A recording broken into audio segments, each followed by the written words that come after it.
Friends, સ્વાગત છે આપનું મારા રસોડાના કાઠિયાવાડી સ્વાદમાં।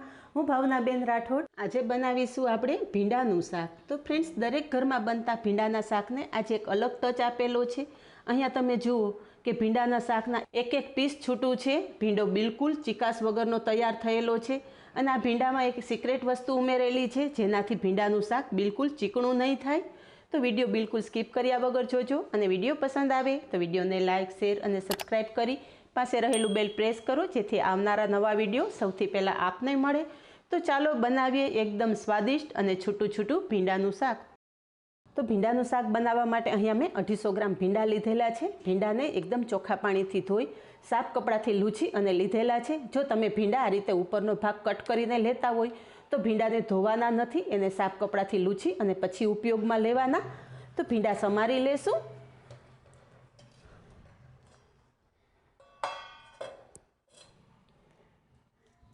તો આજે આપણે ભીંડાનું છાશવાળું એકદમ સ્વાદિષ્ટ શાક બનાવવાનું છે। એ માટે આ રીતે ભીંડાને હું ગોળ સમારું છું। અહીંયા બધા જ ભીંડા સમારી લીધા છે। ઘણા લોકોનું એવું કહેવું છે કે ભીંડાનું શાક બનાવે એટલે ચીકણું જ થાય છે, પણ આજની ટિપ્સ આ ખાસ ધ્યાનમાં રાખજો। ભીંડા સમારી લીધા પછી માત્ર 1 જ ચમચી ચણાનો લોટ આપણે સમારેલા ભીંડા સાથે મિક્સ કરી દેવાનો છે। આ રીતે ચણાનો લોટ તમે સમારેલા ભીંડા સાથે મિક્સ કરશો ને એટલે ભીંડામાં રહેલી બધી જ ચીકાશ ચણાના લોટ સાથે ચોંટી જશે। પરિણામે તમારા શાકમાં બિલકુલ ચીકાશ નહીં થાય। આ રીતે આપણે ઉપર નીચે કરી અને બધા જ ભીંડા ઉપર ચણાના લોટનું કોટિંગ કરી લેવાનું। તો અહીંયા તમે જુઓ કે બધા જ ભીંડા ચણાના લોટથી એકદમ સરસ કોટ થઈ ગયા છે। તો હવે શાક બનાવશું। શાક બનાવવા માટે ગેસ પર કડાઈ મૂકેલી છે। કડાઈમાં તેલ ઉમેરશું। ભીંડાના શાકમાં તેલનું પ્રમાણ થોડું વધારે રાખવાનું। તેલ ગરમ થતાં ચપટી રાઈ ઉમેરશું અને સાથે જ એટલા જ પ્રમાણમાં જીરું પણ ઉમેરશું।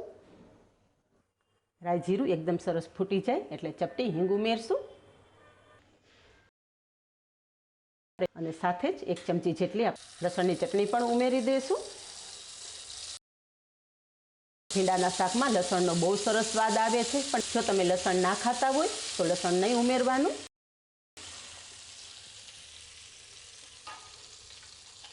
અહીંયા લસણની ચટણી પણ એકદમ સરસ કકડી ગઈ છે।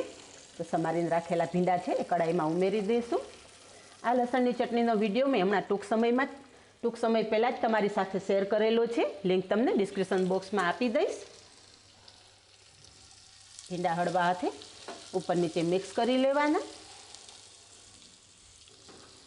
આજે ભીંડાનું શાક આપણે એક અલગ રીતે બનાવવાના છે ફ્રેન્ડ્સ। એક વસ્તુ એવી ઉમેરશું જેથી તમારું ભીંડાનું શાક એટલું સરસ સ્વાદિષ્ટ થશે કે ઘરમાં નાના મોટા બધાને આ શાક પ્રિય થઈ જશે।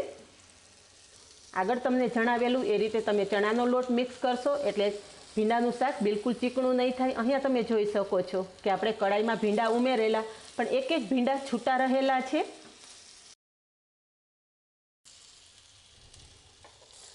હવે ગેસની ફ્લેમ એકદમ ધીમી કરી દઈશું અને મસાલા કરી લઈશું। અડધી ચમચી હળદર પાવડર અને સ્વાદ પ્રમાણે મીઠું ઉમેરશું। અત્યારે આપણે હળદર અને મીઠું જ ઉમેરેલા છે। આગળના મસાલા ભીંડા થોડા બફાઈ જાય પછી ઉમેરશું, કારણ કે ભીંડામાં આપણે પાણીનો બિલકુલ ઉપયોગ કરવાનો નથી રહેતો। લાલ મરચું પાવડર જો તમે પહેલાં ઉમેરી દેશો તો ભીંડા ચડતા લાલ મરચું પાવડરનો કલર કાળો પડી જશે, પરિણામે શાક પણ કાળું થશે। એટલે લાલ મરચું પાવડર ભીંડાના શાકમાં છેલ્લે જ ઉમેરવાનું। હવે ભીંડા સાથે મસાલો એકદમ સરસ મિક્સ થઈ ગયો છે। જે કડાઈમાં તમે ભીંડાનું શાક વઘારેલું હોય એને એકદમ સરસ ફિટ થઈ જાય એ રીતના આ રીતે એક થાળી મૂકી દેવાની અને થાળીમાં આપણે અડધા ગ્લાસ જેટલું પાણી ઉમેરી દેવાનું। હવે જે આપણે થાળીમાં પાણી ઉમેરેલું છે એની વરાળ ભીંડામાં પડશે, પરિણામે ભીંડાની ચીકાશ એકદમ દૂર થઈ જશે અને ભીંડાનું શાક એકદમ સરસ બફાઈ જશે। 3 થી 4 મિનિટ પછી અહીંયા તમે જોઈ શકો છો કે થાળીમાં રહેલું પાણી ગરમ થઈ ગયું છે અને થાળીમાં રહેલા પાણીની વરાળ આપણા શાકમાં પડેલી છે। તમે જુઓ કે પાણી વગર પણ આ શાકમાં એકદમ સરસ રસા જેવું થઈ ગયું છે। બધું હળવા હાથે મિક્સ કરી લેશું અને ભીંડાને પ્રેસ કરતાં તમે જોઈ શકો છો કે ભીંડા પણ થોડા ઘણા ચડી ગયા છે। હવે ભીંડા આ રીતે ચડી જાય એટલે મીડિયમ સાઇઝના 2 ટમેટા મેં બારીક સમારીને રાખેલા છે એ કડાઈમાં ઉમેરી દઈશું અને સાથે જ 1 ચમચી કશ્મીરી લાલ મરચું ઉમેરું છું। આ મરચું તીખું નથી હોતું પણ શાકનો કલર બહુ સરસ આવશે। આગળ પણ આપણે એક સિક્રેટ મસાલો ઉમેરવાનો છે, એટલે લાલ મરચાં પાવડરનું પ્રમાણ તમારા સ્વાદ મુજબ તમારે વધારે કે ઓછું કરી લેવાનું। અહીંયા બધું એકદમ સરસ મિક્સ થઈ ગયું છે। તો ટમેટાં મિક્સ કર્યા પછી 1 વાટકી ઘરની છાશ ઉમેરું છું। સેજ ખટાશ પડતી છાશ હશે તો આ શાક બહુ મજા આવે એવું થશે।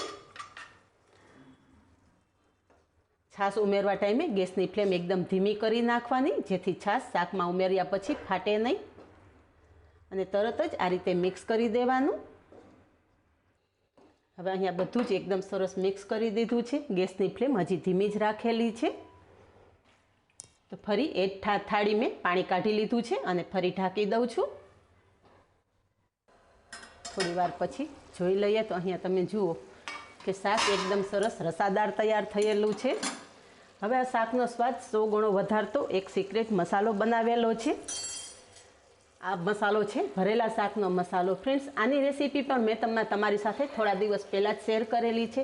આ મસાલો બનાવી અને તમે રાખશો ને તો કોઈ પણ શાકમાં 2 ચમચી ઉમેરશો ને એટલે શાકનો સ્વાદ એકદમ સરસ આવી જશે। તો અત્યારે આ ભીંડાના શાકમાં પણ હું 2 ચમચી તૈયાર કરેલો મસાલો ઉમેરી રહી છું। હળવા હાથે મિક્સ કરી દેશું। ભીંડાના શાકમાં છાશ અને ટમેટાં ભીંડા ચડી જાય ને પછી જ ઉમેરવાના। કોઈ પણ શાકમાં તમે ખટાશ ઉમેરતા હોય તો શાક ચડી જાય પછી જ ખટાશ ઉમેરવાની, નહીંતર એ શાક ચડતા ખૂબ જ વાર લાગશે। ખટાશ છે એ કોઈ પણ શાકને ચડવામાં ખૂબ જ વાર લગાડે છે।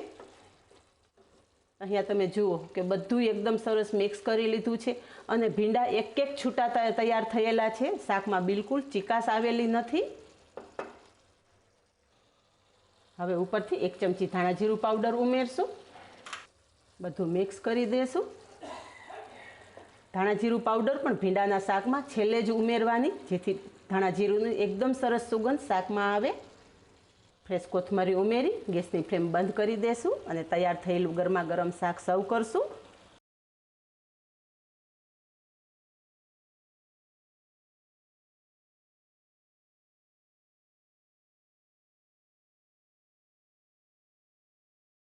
ઉપર થોડી કોથમરી નાખી અને ગાર્નિશ કરશું તો તૈયાર છે એકદમ નવા મસાલા સાથે ચટપટું એવું ભીંડાનું શાક।